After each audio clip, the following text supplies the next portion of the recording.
बिहार विधानसभा चुनाव से पहले मुख्यमंत्री नीतीश कुमार ने एक बार फिर अपनी पुरानी पहचान सियासी संतुलन साधने वाले खिलाड़ी के तौर पर सामने ला दी है। अल्पसंख्यक कल्याण विभाग के एक कार्यक्रम में उनके मंच पर हुए एक वाकये के राजनीतिक गलियारों में नई बहस छेड़ दी है। दरअसल इस कार्यक्रम के दौरान कुछ लोग सीएम का सम्मान करने के लिए उन्हें इस्लामिक टोपी पहनाना चाहते थे।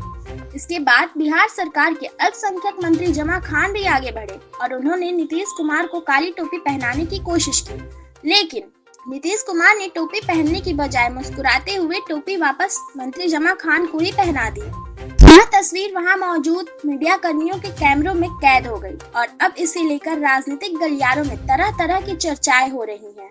अब सवाल यह है कि विधानसभा चुनाव से पहले नीतीश कुमार ने यह टोपी वाला दांव आखिर क्यों चला और इसके सियासी मायने क्या हैं? हालांकि इससे पहले यह जानना भी जरूरी है कि नीतीश कुमार ने बीते दिनों सीतामढ़ी में कार्यक्रम के दौरान तिलक भी नहीं लगवाया था। नीतीश कुमार की राजनीति की सबसे बड़ी खासियत यह रही है कि वे कभी भी एक तरफा झुकाव नहीं दिखाते। वे हिंदू वोट बैंक और अल्पसंख्यक वोट बैंक दोनों को साधने की कोशिश में रहते हैं। यही वजह है कि इस बार भी उन्होंने मंच पर किसी एक समुदाय की धार्मिक पहचान वाली टोपी पहनने से परहेज किया। अगर नीतीश कुमार इस्लामिक टोपी पहन लेते तो विपक्ष और भाजपा खेमे के कुछ नेता इसे चुनावी साल में तुष्टीकरण की राजनीति करार देते।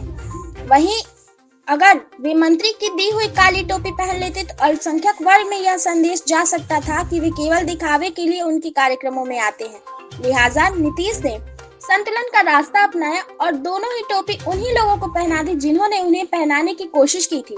गौरतलब है कि नीतीश कुमार की पार्टी जेडीयू इस समय भाजपा के साथ गठबंधन में है। भाजपा का कोर वोट बैंक हिंदू समाज है।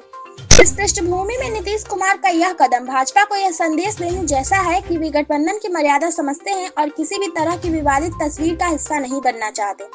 हालांकि कुछ लोग इस वाकये को सीएम नीतीश कुमार के हाल फिलहाल के अन्य कदमों से जोड़कर भी देख रहे हैं, जब विपक्ष की ओर से नीतीश कुमार के स्वास्थ्य पर भी सवाल उठाए जाते रहे हैं। इससे पहले भी नीतीश कुमार एस सिद्धार्थ को माला पहनाते हुए या किसी अन्य साथी मंत्री को फूल देते हुए नजर आते रहे हैं। हालांकि अल्पसंख्यक वोट बैंक पर इसका असर कितना पड़ेगा, यह बड़ा सवाल है। नीतीश कुमार लंबे समय से इस वर्ग के बीच अपनी पकड़ बनाए रखने की कोशिश करते रहे हैं।